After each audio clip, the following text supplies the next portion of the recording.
Hello and welcome. Yes, it's Fempower TV, and we're chatting today on our virtual sofa with two amazing female entrepreneurs who are going to chat about their businesses and also connect with us about our running theme at the moment, which is just talking about how this time of year can affect female entrepreneurs or their clients or just our energies, or figure out what's going on, and maybe some suggestions of how to overcome that or work through it.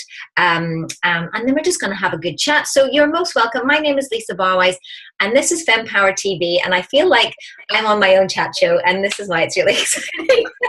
Always wanted my own chat show, so I've just created it. I'm a multifaceted entrepreneur, as many female entrepreneurs are, and Fempower TV just came as a result of having a conversation with my mentor about ways to increase my own visibility and to tap into some of the skill sets that I was not using. I am a full-time, at the moment, fitness professional, a wellness professional, I like to call myself more, or a wellness alchemist is my official title. And I'm the creator of Warrior Goddess Kettlebell Training. I own my own studio where we run 14 classes per week, and I have online clients throughout the world with my online programs as well. But I used to be a business coach, business development coach, and business mentor. In fact, that was where I started life in the corporate world of business coaching and business mentorship. And I've been doing that actually for the last 20 years. And it just came about that I would always get asked, Lisa, how did you set up your business, and how are you able to market it, and how are you able, within a very short space of time, create a full-time profitable business and only work the hours that you do? Because for me, setting my hours the way that I wanted was the most important thing. I homeschool my child, so I need to be here a lot of the time, and to have a full-time business and still be able to do all of that was my challenge. So for me, I've realized that I have a voice and I have something that people might need to hear, but also this is kind of my skill. I like bringing women together. I like chatting. I like helping people to feel empowered. And also with our hashtags of being seen and being heard, how else can we boost entrepreneurship as a vehicle for women to gain back their power, to add value in the world, and to truly make a difference. So that's what we're chatting about today. So we've got two lovely ladies on our sofa. I'm going to keep going with this chat show theme on our sofa today. And we're going to start with Michala Leyland. So Michala is an energy and performance management coach, and she's going to tell you exactly what that means. But she is also a trainer and author, and she lives in the northwest of England. So we're UK-wide today, which I think is really lovely. In case you didn't know, I'm from Belfast, Northern Ireland. This is a funny accent, I know. I've got a little bit of those. I've traveled around the world, and I used to live in Australia, so it's a weird accent myself, but I am in the UK. She likes to help high-achieving women feel good about themselves, confident in their decision-making, and emotionally resilient enough to weather life's ups and downs. So in order to have it all without doing it all, and this is what I'm excited to hear today, because I do it all, still have it all, but I do it all at the same time. It's quite nice to hear about that. And then we're going to be joined afterwards by Julie Hutchison, who is a chief engineer in the Impact Lab, is what she likes to call herself. And I love that. And she works with STEM engineers, science, technology, engineering, and math. So we're going to go and chat more in depth with Julie after this. But over to Michala. I want to know, what is, in your words, an energy and performance management coach? Because that sounds like so much fun. I want to hear.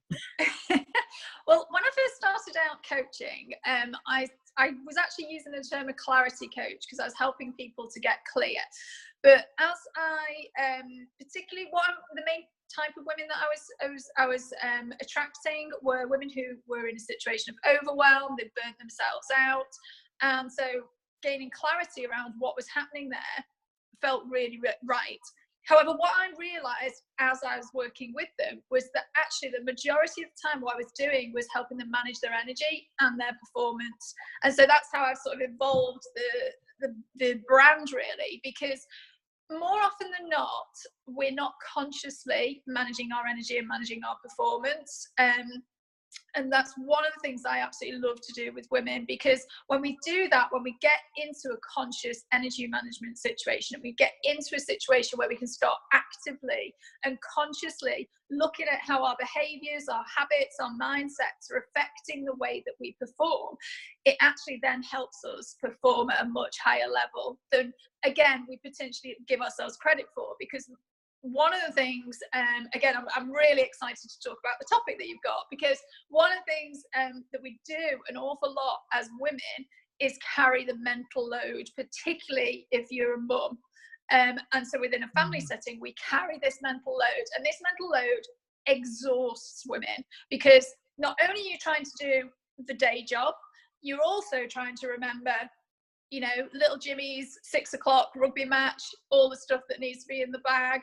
You know, you've got the £2 for tomorrow for the summer fair. You've got, you know, some tins to take in for the food bank. Then you've got to get up to your grandma's house, who you needed to get her shopping for her. An awful lot of the time, and again, I'm generalising because it doesn't happen in every house, but an awful lot of the time, the women carry this mental load of what is happening for everybody, and so consequently, you feel exhausted, you feel tired, you feel less than, you don't feel good about yourself, because you're being everything to everyone and there's no space left for you.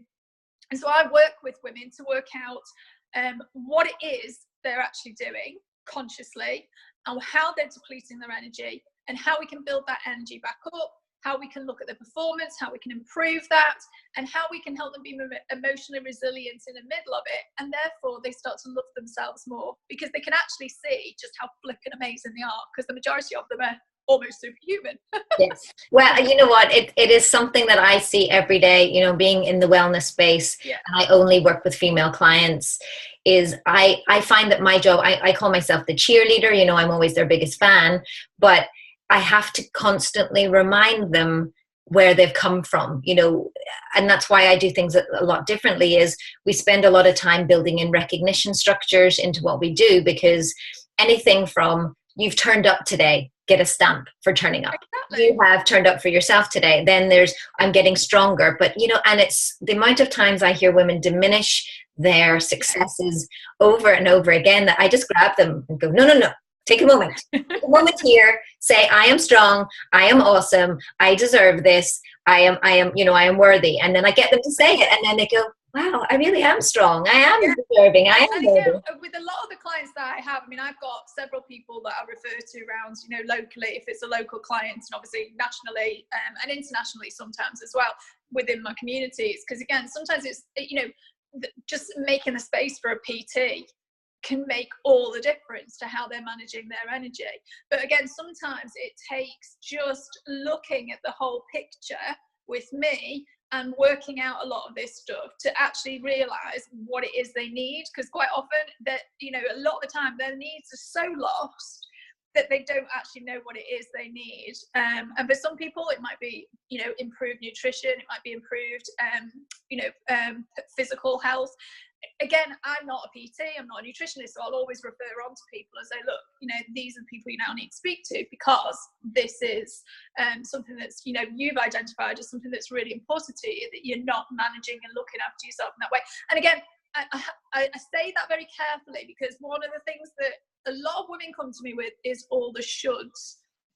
And I have a hashtag, which is hashtag sod the shoulds. Because, you know, all these shoulds that we have actually, again, become the weight. So part of the clarity, you know, the clarification process for me is what is actually important to you. Because again, you can feel like, oh, I've got to be super healthy, I've got to be this, I've got to be that, I've got to be the other. And that is a weight.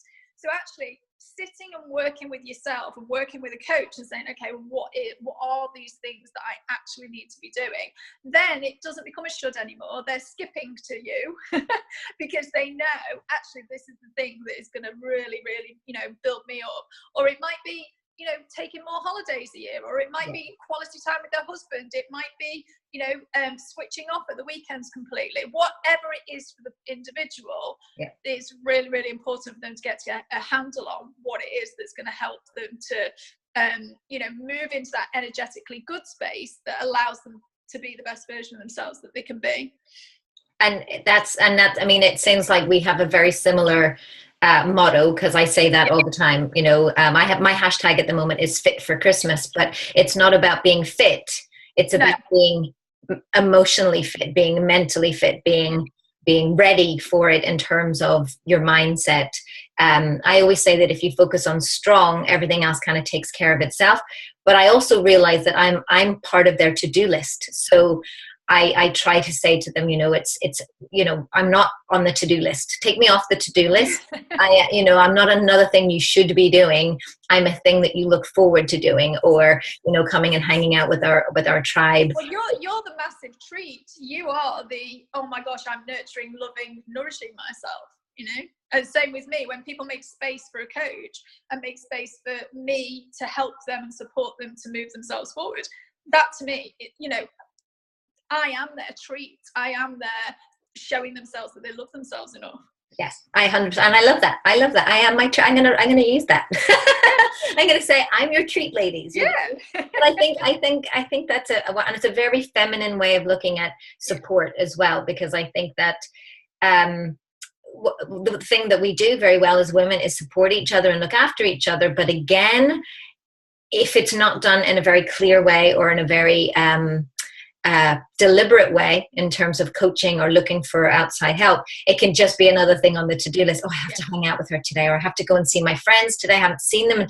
Like the amount of time I hear people say, I have to go and see such and such. And I'm like, you don't have to. That sounds terrible. Like if I was on somebody's to-do list to just hang out, I would feel very like, you know, that's not the way that you should have the relationship. Yes, fair enough, people need help, but yeah, it should be the treat to go and hang out. And social time is another thing that people, you know, I was looking at that. There was a study that was done that women over 50 specifically, in order to, it was studied that women in their 50s, if they were to spend more time drinking wine, this is not a joke, drinking wine with their girlfriends, they will actually reduce their stress hormones more than if they were to do certain types of exercise to help them to lose weight. And I can believe that.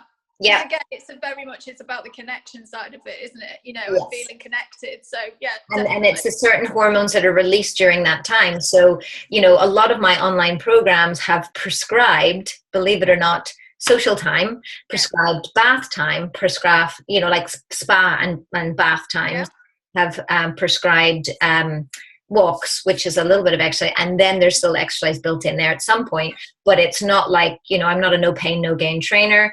I am a what's going to be best for you and your body and your schedule and your hormones and what's going on. So, sounds fantastic. That's so interesting. So what, at the moment, what do you think is the biggest struggle for females? I know that their mental to-do lists must be exploding out the top of their heads. It's interesting because a few years back, I decided to create a mini course called the Stress Less Christmas Quest. Not a mouthful. And it was very much around the concept that, you know, ultimately this and probably the end of the school year are the two times of year that really, really can, you know, push people into a burnout situation, push people into overwhelm, because the mental load goes on steroids, you know. All the presents to buy, to wrap, the house to decorate, more food, parties, you know, going to people's houses that you don't necessarily spying on me. You're spying on me. I'll send you the link at the end. You know, all the shoulds, you know, all the shoulds, and people get themselves into financial distress, and, you know, really this time of year can be massive. Now that said, you know, Christmas can be a joyful time, it can be magical, it can be wonderful, but I think this was why I did this Stress Less Christmas Quest, was because I wanted women to take back control. You know, we get pushed down roads with this time of year, in terms of buying, in terms of peer pressure of how your house should, everything, you know. And I laugh and say, you know, ultimately we want the John Lewis look and we haven't got the £7 million budget, but you're trying to recreate that. Yes.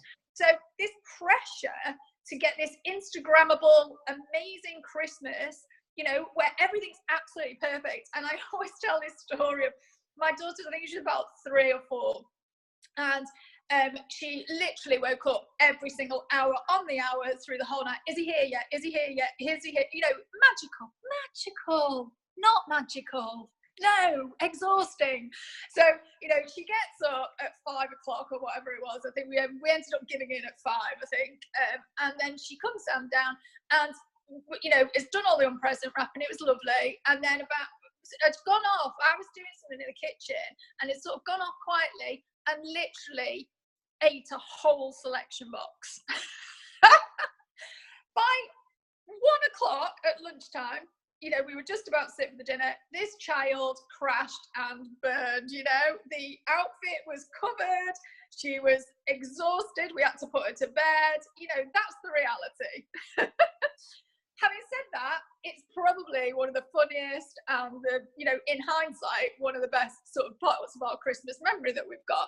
So again, this, you know, the idea that this outfit I bought her was just, you know, this beautiful velvet jacket and all this stuff from, you know, quite an expensive shop. I was trying to create that perfect. It was anything from perfect, but actually what we remember is the whole imperfectness of it. Right. So the Stressless Christmas Quest for me was about giving people, it was just basically a sort of mini course with some of the techniques and some of the tools that I use on a general basis, but placing them into the Christmas space. Because again, just the planning and organization side of things, sodding the shoulds, working out what do you want to do and what don't you want to do. You don't want to drag your kids around 7 families on Christmas Day because everyone, you know, don't do it. Talk to your family, express that actually this year you're going to change things and you're going to do it this way. Yes, you do want to spend quality time with them, but you'll be doing it at this time and hope that that works for them. But ultimately, is it working for you? You know, if you've got a toxic relative, I always call her Auntie Betty. I'm very fortunate I don't have an Auntie Betty. But, you know, sorry, I'm sure she's gorgeous. And I'm sure she's gorgeous. I wouldn't do things, but, you know, is Auntie Betty you know, a really bigoted and not very pleasant person who moans a lot, you know, and then you feel forced to have her for the whole day because you're a people pleaser and you can't say no.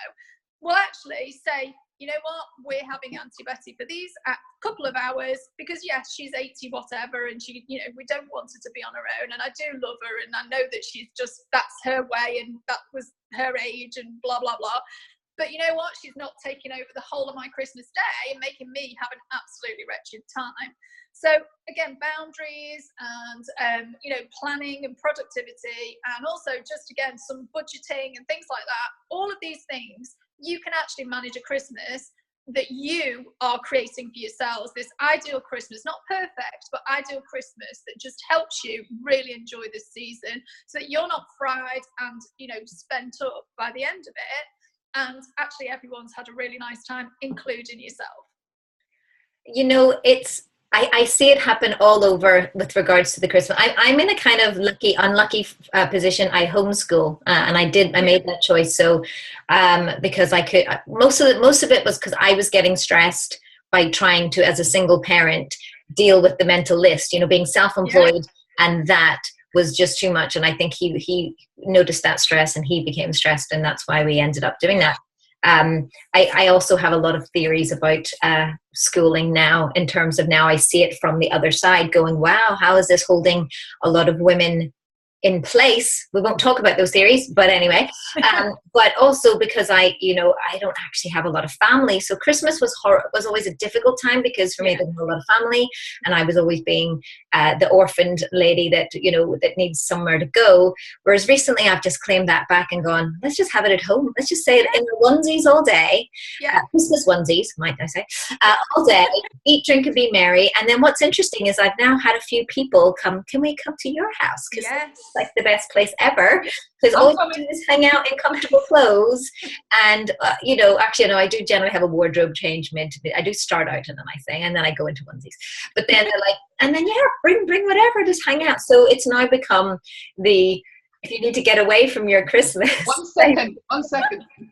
Okay, so yeah, it can be one of those things where it's it is a struggle, and I see it over and over again in terms of massive standards. I mean, Instagram is, as you've just touched on that, because I haven't put my tree up yet and I'm like, you know, I have a very big Instagram following, and last year I put a photograph up, but I've been following a couple of other people who have the most amazing trees now, and I'm like, I really maybe should make a bigger effort. And then I'm like, exactly, and that's the crazy. And that's the Christmas crazy. Your Christmas tree will be gorgeous, and it'll be. That was Christmas crazy, by the way. Apologies.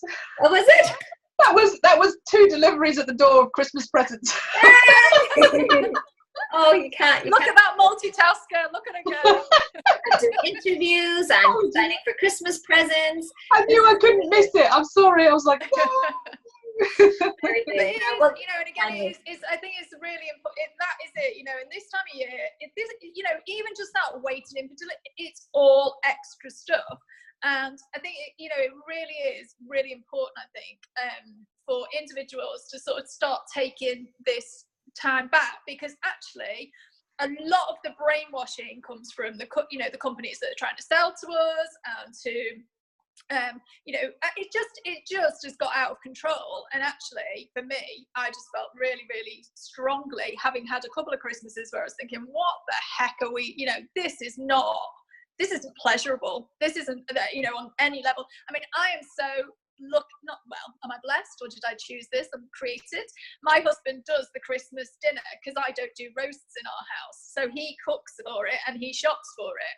And again, it's that sort of thing, you know. I've got people in my network, and I've had clients who have come to me, and they literally, the whole family just sits and watches the whole of the, you know, Christmas day being basically done for them. Nobody lifts a finger, no one washes a dish, no one helps in any way, shape or form. And at the end of a Christmas period, they're absolutely on their knees. But equally, what they will admit by the end of the client, you know, the coaching process, is they've created that themselves, because one, they won't let anybody else take control. Yes. And 2, because, you know, it's become expected, and they've never, you know, actually said, this isn't okay for me to be literally running around like a slave for everybody. How can everybody help? You know, and it's funny, my littlest daughter, she knows I like to do my big tree, you know, especially when they were little. I have to say, control freak on the big tree. But I bought them a little tree so that they could just slosh all the stuff on. And she came to me and she said, Mum, do you think I'm old enough now to do the big tree with you? And I said, my darling, you are well ready. Because as soon as I can get them to help, of course I want them to help. But I also realised that little bit of control freakery in me, she was really aware of it. And that actually really, I went, oh my God, you know, in the back of my head, I was like, oh my gosh, Michala, you know, you've literally been sending out the message. You can't do that until you can do it perfectly. Well, what's that telling her? You know, not good. So we all have it. We all do it in varying degrees. You know, as an energy management performance coach, I do not profess to be perfect. I'm anything but. This is all work in progress for all of us, isn't it? And you just have to keep refining and refining until you get it the way you want it. And it's so interesting just to even break down the process. You know, you've talked about the control freak part. I mean, I don't know one woman that isn't a control freak, and if they are, they're possibly lying. Or they haven't had enough wine to admit it yet. But you know, we all have little avenues where we do it, whether we, you know, it comes out in our work or whether it comes out at home. But it's nice to, I think children are a great way for us to break through those patterns. And I think that you know, they're the blessing for us to go, yeah, do I really want to be like telling my child he's not good at decorating a tree? Like, you know, and I think that the same thing's happened to me. It literally has. I've been like, you know, well, okay. Or wait for them to go to bed and then fix it. I have a different strategy. Tell us, Julie, tell us your strategy. The strategy for me is I go away for the weekend. I also, other than what I do, we'll talk about later, I know, but I also teach a coach on a public speaking course, and it's 3 days, and I go, and when I come back, the tree is up. Yay! And it's what Daddy does with the children every year, and it's their thing. They put the tree up.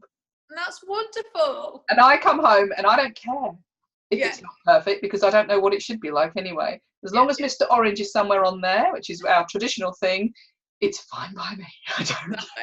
I really couldn't care less. I do need to go away to be able to to let them do it. Yeah, Yeah, it's like me in painting. Josh has never done any painting in my house because I can't witness that. I can't be around for that. So I used to just bring him to places where they would let him paint. Under your watch. This is the energy management side of it, because emotionally we get attached to things, and so it's like, okay, how do we just let that go, or how do we make it work for us and just change the scenario? So like you say, getting them out to messy play is the way of doing it. You know, I used to just let them go wild. You know, I'd literally have stuff on the floor, and it didn't bother me because, you know, I had enough spaces where I could just lay out stuff and let them do it. But I have friends who just would not dream of letting that happen in their house. And so it's about, okay, you know, I want my child to have this creative time, but I don't want it to happen in my space. And that's all right. You know, this is what, there's so many judgments on us as women as well, you know. So, and I think Christmas again is a really judgy time. So I think, you know, for me, actually, Christmas can be a really good exercise in saying no when you want to.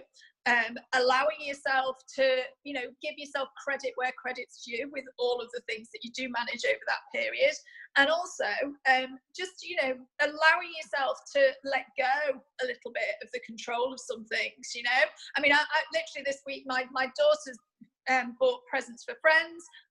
Every other time I've wrapped them, because again I'm thinking, oh my god, you know, that judgment of the parents when they get a really badly wrapped present from no, stop it. I taught them how to do it.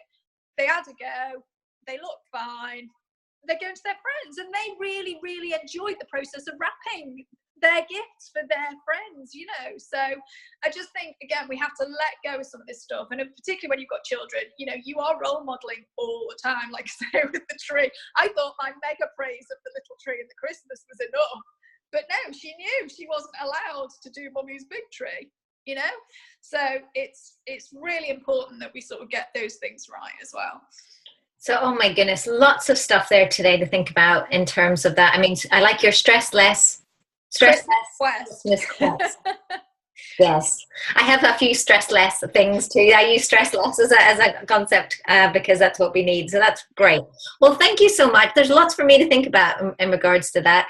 I think I am a super duper boundary queen in terms of saying no now, but I think that we can all. It takes time, doesn't it? It really takes time. You know, I'm sure, like me, you're a work in progress, and it's over time. You know, it's not. It doesn't come. It doesn't come like that. But thank you so much for sharing all of those lovely strategies, and I will also plop a link in that particular mini course if you have some information. Oh, fab, yes. Yeah, we'll plop that in because I think that could be something that we want to find out more about. It seems like a very popular and much needed solution. So thank you so very much. So I'm going to move over to Julie now, and we're going to have a lovely chat with her. I can't wait to hear more about all of the things that Julie does. In terms of what she calls herself, and I love this, the Chief Engineer in the Impact Lab. I thought that was very good. Working with STEM leaders, so, you know, science, technology, engineering, maths, to maximize their impact and achieve more by doing less. Isn't that what we always want? But also, I like that it's all about also finding purpose as well as the productivity. So there's purpose in there and freedom within their business, because I don't know. I'm just assuming a lot about the engineer mindset, but I assume that they're very task oriented. So maybe that's going to be one of your challenges. So Julie herself has a degree in manufacturing, engineering, and management. And I love your eclectic career. She has worked in a large bakery. She's worked as a inspector in the Hertz police.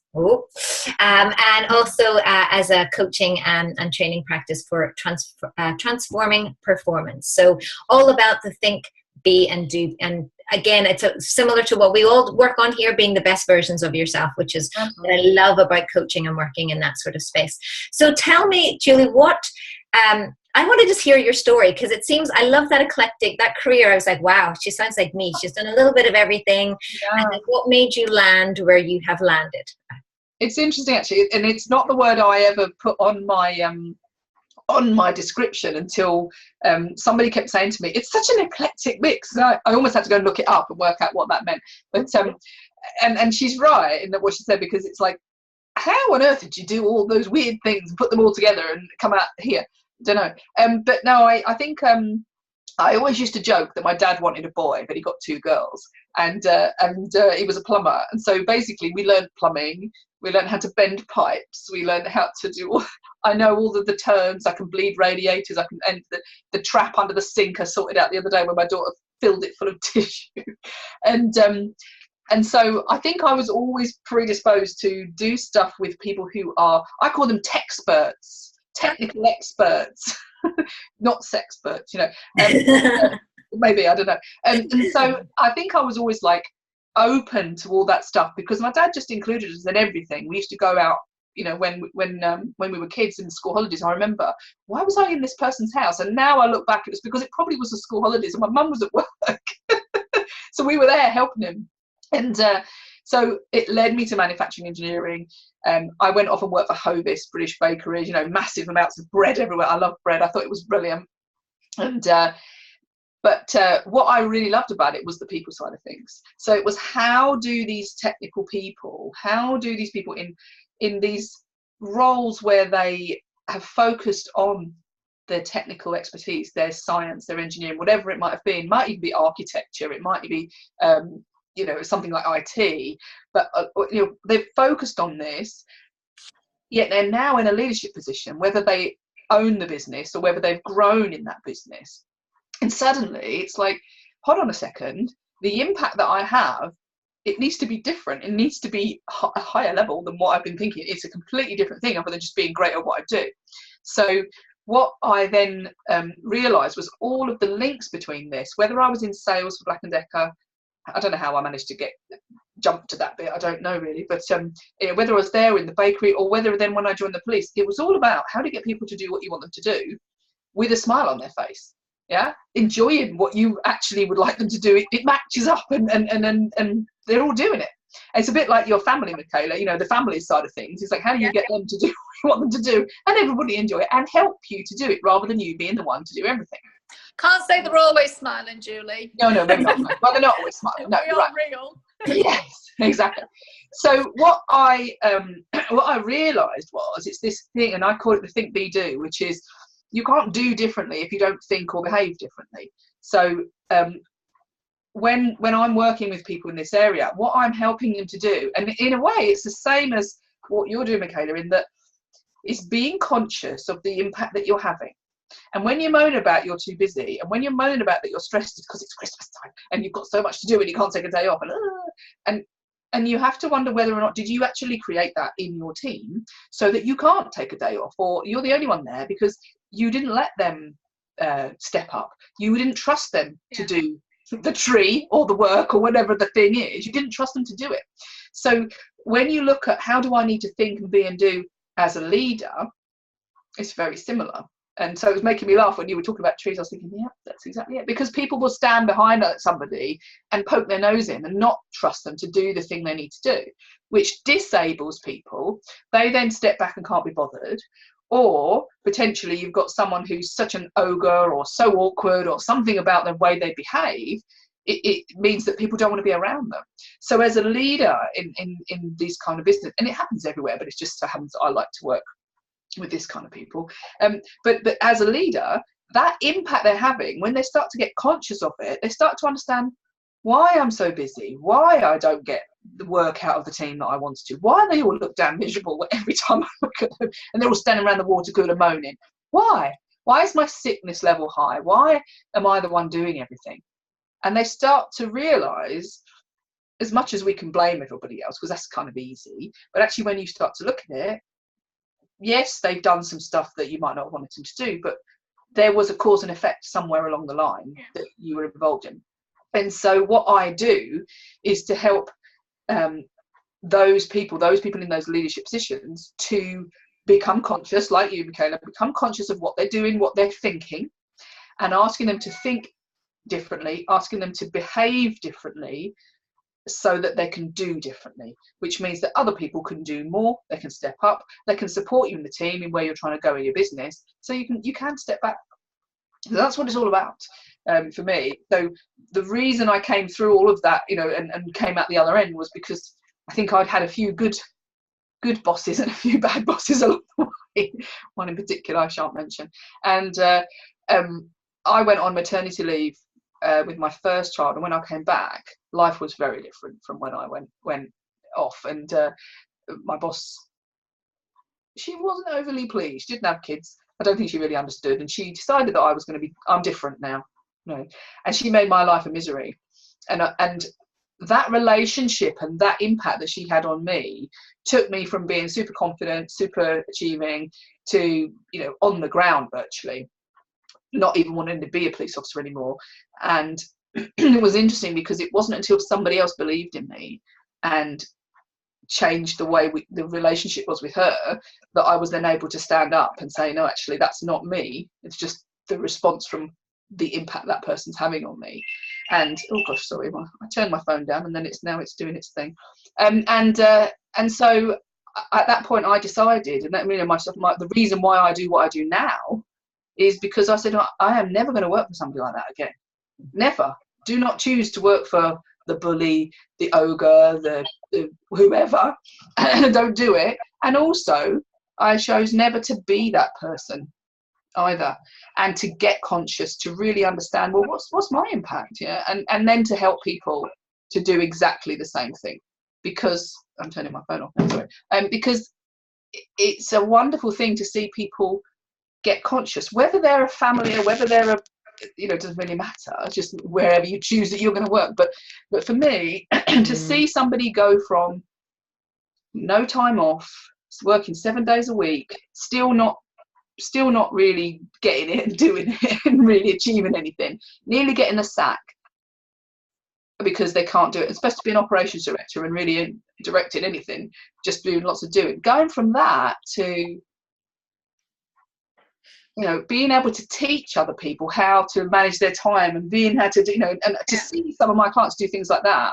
There's one that's particularly dear to my heart. He was really struggling, and then he would come in and say, oh no, I've been teaching people how to do coaching skills because you've taught me, now I'm teaching them. And I'm just sitting there thinking, fantastic. Absolutely. And I think again, it's exactly the women that I'm working with. Again, I gave some home examples, but again, they are mirroring that more often than not in the workplace as female entrepreneurs and female leaders. And again, it's their ability to outsource, their ability to delegate, they really struggle with it. And so again, it's getting conscious about what your behaviors are manifesting in yourself and in others. I think it's such a powerful tool that people really, I don't think until they've experienced the likes of the coaching that we give, can understand just how powerful a tool it can be for them. Yeah, absolutely. And I think you're right. This manifestation of your own, am I allowed to say SHIT? I think I won't, but it's like, oh, why is my life so bad? I'm really nice now. Why is my life so bad? And then all of a sudden it's like, I did that. I managed to achieve that. Because as much as we can achieve positive things, we can also achieve really, really negative things. And somehow they seem to be easier, which is really annoying. But hey, so if we don't trust our employees or our team to do something, then why the hell would they want to step up? Because every time they do, you turn around and change something for them and make them feel like they did a rubbish job. And you think, well, it isn't going to, well, if it were me, it ain't going to take long for me to try and go, tell you what, you do it. I'll go and have some tea. And that's what happens. People will opt out either by sickness or by just not bothering, or just go and have a cup of tea and down a chat, a bit of Facebook or something. And I think the fear, do you not think, Julie, again, don't know if it happens to you, and probably same with you, Lisa, with the people that we work with, is actually a lot of the time it's that fear of it taking more time to teach someone to do it than it can take me to just get on with it. Yeah, the phrase, I might as well just do it. Yeah, that phrase, I might as well just do it myself. It's like, that works once, only once. Yeah, and I think people, they have to step off their own hamster wheel. They have to just stop and look at what's wrong. And I'm my own worst enemy sometimes. I'm probably, when you were talking, Lisa, about how we can be the ones who are doing everything, and actually, do you know what? It's like, I do that in the house. I don't let my husband sometimes look at I don't stop him from looking, but I don't encourage him to look at the bank stuff because I'm in it, and I'm like, no, I'm in it. And I kind of enjoy looking at it as well. So, but sometimes he says to me, well, how can I do X if you don't let me do Y? And I'm like, yeah, okay. And so it happens in all different places. And it's just that where I'm working, there are there are a lot of people who are really, really clever. Not that anybody else isn't clever, but really clever people with huge degrees in X, Y, and Z, and or loads of experience, and they find this difficult because the problem is they haven't had this. I'm going to sneeze. I actually was going to ask you that exact question. Is what do you think is the extra challenge for you working with people in the STEM community, and what I like to call, and this happens to me as well in certain clients that I have, is that we either we're very smart. I call myself a smart rat. Like, I'm the smart rat. I'm the rat that can get out of that little maze, and I can try to work things out to not do the thing that I need to do. Sometimes, because I use my smart rat skills to, try to outsmart the system kind of thing. Yeah, but I also find that in some cases, and this can happen for women too, but I think it's because they're just busy, to be honest with you, is they tend to dumb themselves down. I don't know how to do it. Can you show me how to, and I feel like sometimes we're in the middle of those two kind of extremes. Irritates the hell out of me. A lot of that in the police, actually, that dumbing down. But I had an experience of that the other day, and we were doing an activity, and we were on a bike, and some steps, and we had to take the bike up the steps, and I just got hold of the bike.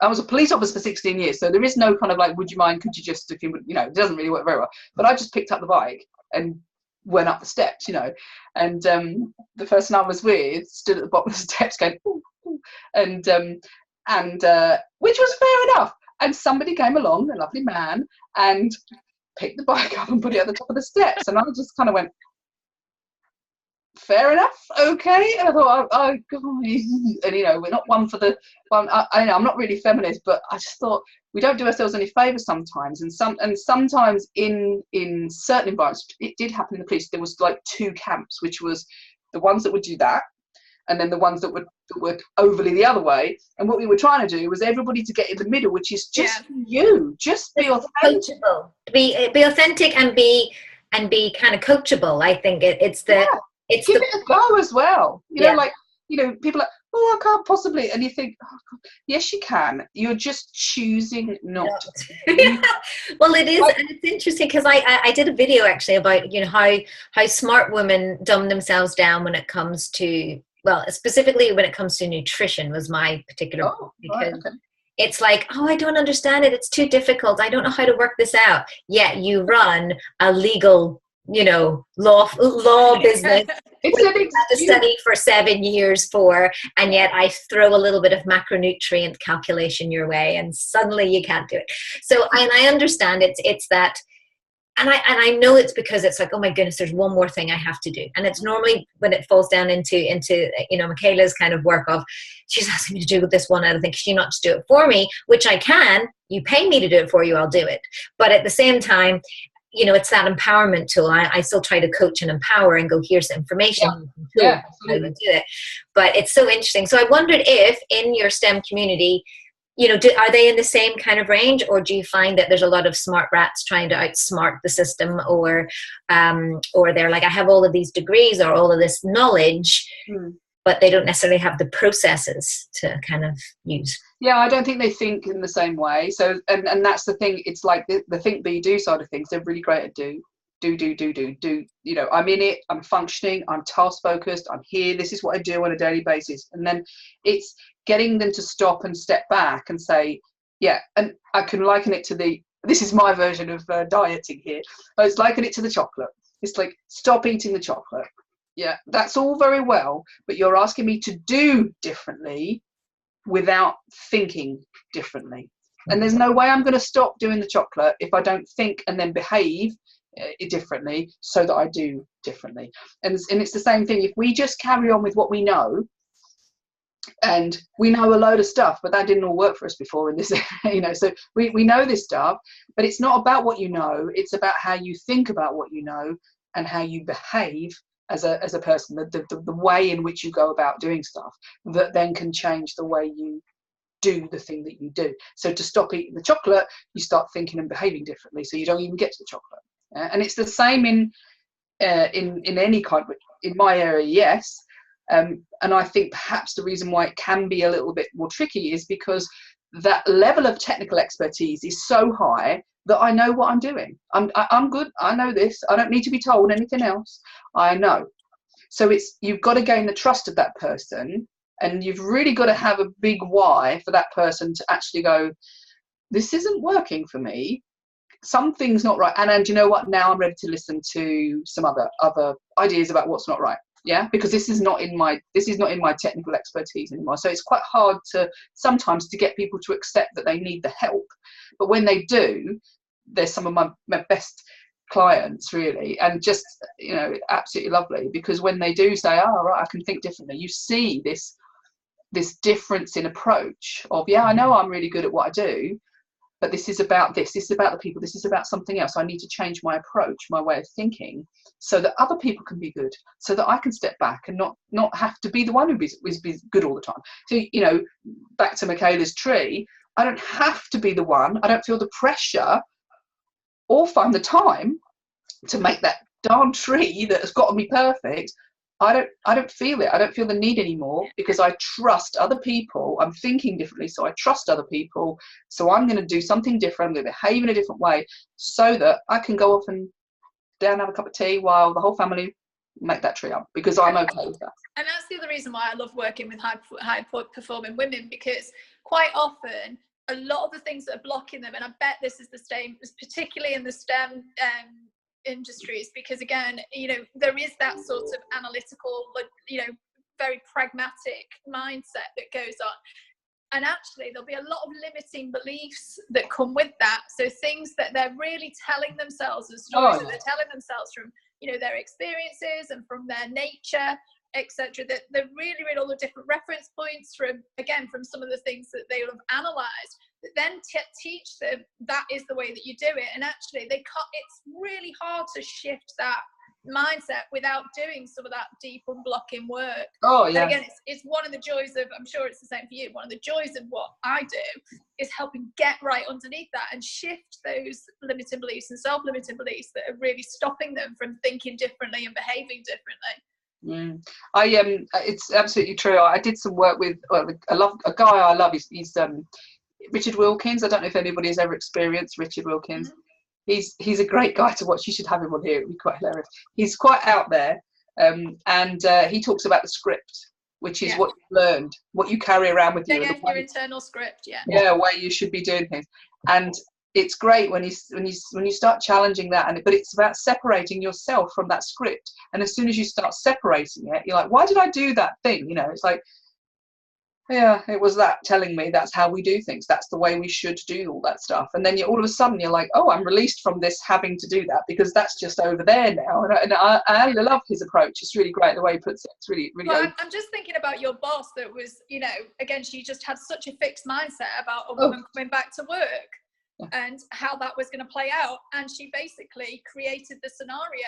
So you didn't have a chance to prove that any differently and do it your own way, because she set you up to fail, really, by the sounds of it. She did, but also I walked straight into the trap, you know. So you're right in that this, and I always talk about setting people up to succeed rather than setting people up to fail, and I agree with that entirely. So she did something because that was her script. But I, in my script, responded. And as an example, I mean, looking back now, I think, oh my God, she must have really thought I was pathetic. Because every time I tried to challenge something with her, guess what would happen? And this happens to a lot of women. Don't know if you've ever had anybody listening. Yes. But the thing is, and this is an interesting thing, because I see that, well, you know, I have a lot of tears with what I do, because I want them to get that out. You know, it's an energy. But I think that once you've had a baby, the propensity to be able to cry like that, like I wasn't somebody that was a big crier before I had Josh, because I wasn't really in touch with anything really emotionally, or I wasn't particularly connected to my body or myself or whatever. I had a baby. It makes you very connected. It makes you very hormonal. It makes you more joyous in life, I think, as well. Like you're more in touch with how you feel. And of course, it's just, I could just cry like that afterwards. Whereas before, and I used to be more embarrassed, because the last thing she would want would be for somebody to stand there and cry with her. So the more she dealt with me a certain way, the more I would be like, frustrated and angry and prone to cry, and that gives me a good excuse. That's great, thank you, Lisa. Now I know. But I knew I was going to do, and I was like, no, do not do that. Keep, be really sensible. But the minute I would walk in the room and I could feel, when you can feel that, and you just like, oh no, it's coming. And the jaw starts to go, and you're like, and then you can't talk. And it's interesting because if you think about, the throat and the mouth, and it's all about your throat chakras and your energy and all that sort of stuff. Exactly. When you're trying hard not to cry, you're crunching your teeth, so you can't talk, you can't express yourself properly. Yes, I could only imagine. And then she would tell me that I couldn't express myself. She would tell me that I wasn't really explaining anything, or I wasn't doing. Why are you always crying? I'm like, I'm always crying because I only cry when I come in here because I can't bear it at all. And of course, baby, that's probably what it was. And then I'd go out and I'd be like, why would I be crying? And the stress of it was just horrific, and then because it was like a vicious circle, because they'd say, well, see, I've proved my point. And I'd be like, oh God. So the scripts coming together of what you should be able to do, what you can't do, what she thought women were like, it was just, we behaviourally were very different anyway, because she was very task focused and I'm very people focused. So I wanted to have a conversation with people, and I will get my work done even though I'm having conversations with people, whereas she wants to not have the conversation and wants you not to have the conversation with anybody, so that you work harder. And I don't work harder if I don't speak to people. I work less because I don't get my energy. Exactly. And that, again, it's like looking at things like disc analysis. You can put a team together with that. But again, unless you've got a leader who's aware of those differences and is willing to work with it, then ultimately, you are going to have this as well, aren't you? So, and probably she was having, if it was quite a male dominant, workplace, and she was in a leadership role, she was probably having difficulties trying to figure out, how do I do this leadership thing as a female? And if she was never getting training or coaching, that masculine energy. So, and that's what happens. Yeah, that's what happened to me. I was such a type A. I worked in a corporate world. They called, the names I got called because I was just like, and even though I was a people person, and I would be like, let's all chat and let's all be great, but at the same time, get the job done. Get the job done. But you're also, it's finding your place in that kind of thing as a woman.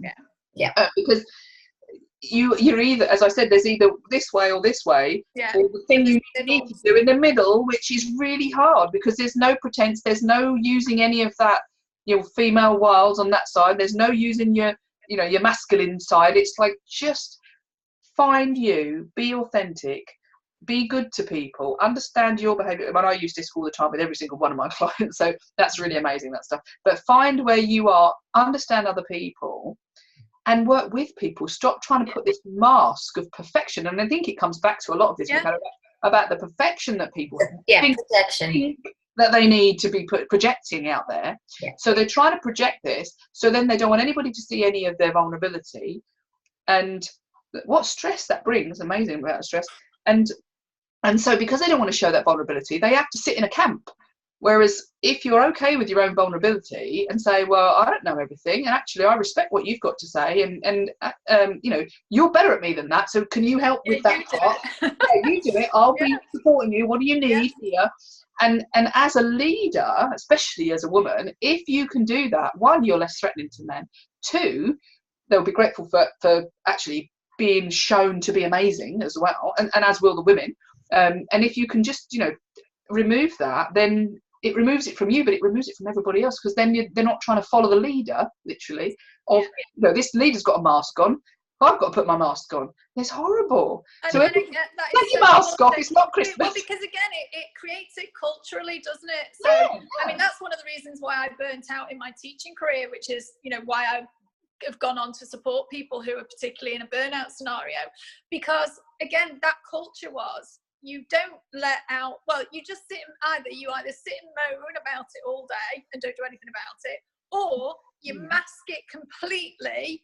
Everything looks like it's fine, but on the inside, you're literally dying. And you go off in a puff of smoke at the end of it. Every hour nonsense. And if you speak up about it, again, you don't get any promotions and you don't move anywhere further in the organisation. So, I think vulnerable leadership and being transformational leaders that are prepared to be vulnerable is a massive, massive thing. And I think we're coming into a time when people are appreciating that more, definitely.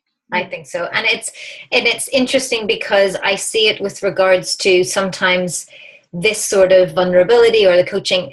It's a message that comes from females whether it be because they're burning out or we're having difficulties with, the last organization I worked for, there were so many people off on stress. Most of them were females because they weren't able to balance all the plates.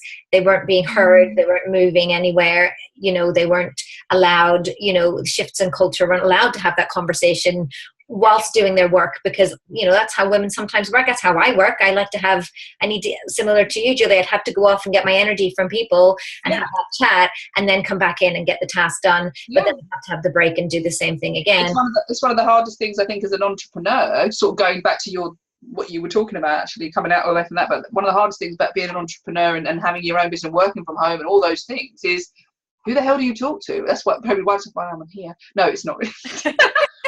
But who do you talk to when you need to do the bit, which is the energy and the feeling like you're belonging and all of that stuff that I have a high need for, and it doesn't matter whether you're a woman or a man, it depends where you're coming from. But God, it's hard sometimes when you think, okay, now I've got to be creative here, but in order for me to be creative, I need some energy. In order to get the energy, I need to have a conversation with somebody. And again, I think that's why, I don't know about you guys, but I've very much aligned myself in some online communities where I've got like-minded people, or equally I've been to a local networking this morning, and I've got I host a local networking meeting for mums in business, because for me, particularly when I was very first starting out, I missed that so much. I'm such a team player that to be sitting on my own, even with client, doing the client face-to-face client work online, I needed that. And again, and that was about my own energetic management journey. Actually, now as a female entrepreneur working from home, I now need to manage my energy, because that extrovert in me needs that charging up with people. And I think that exercise is great in terms of trying to, figure out what ways to connect. I mean, I have actually, this is how we ended the last, believe it or not, we've come circle. And the last chat interview that we had was, what are the best ways for female entrepreneurs to have that connection still? And yes, there is the online platform, which does fill certain needs for that, however, I'm lucky because I still have a bricks and mortar business too. I own a studio. I get my plug in. Not only do I get my exercise, but I get my social connection with my tribe and my group of ladies. But the face-to-face networking groups, when I first started my business, I was in the BNI and I was in another women's group, and that's basically where I got all of my clients at the beginning. Like, I think I got 80% of my business income came from those networking groups. So I 100% would recommend that. I mean, I don't do as much now because I like to be at home. Sorry. That's okay. Apologies, no one ever rings my landline in the history of landlines. So, but I'm so glad that we've come full circle. Sorry. Oh no, now it's given on to the answer machine. I do apologise. Well, you know what? It's perfect time for us to wrap up anyway. But I want to say thank you so much. It's interesting that the conversation came back around again to women in connection and feeling that sense of energy, because I kind of feel like this is the reason why I'm doing what I'm doing, is to create connections, to have the conversation, to open up the space for us to talk about these issues. And also just challenges, and just to be able to talk, just to be able to connect, just be able to feel that feeling of you're not alone and others are going through similar struggles, specifically as female entrepreneurs, but just as human beings. And, and I'm trying to increase a sense of humanity in the world. So thank you so much for today. It has been awesome. I'm going to post up, ladies, I know that Michala, you have your lovely link. Julie, I'd love to post again. People can get in touch if you have anything that. Yes, absolutely. Yes, I'm doing a webinar next week, actually, on the 12th.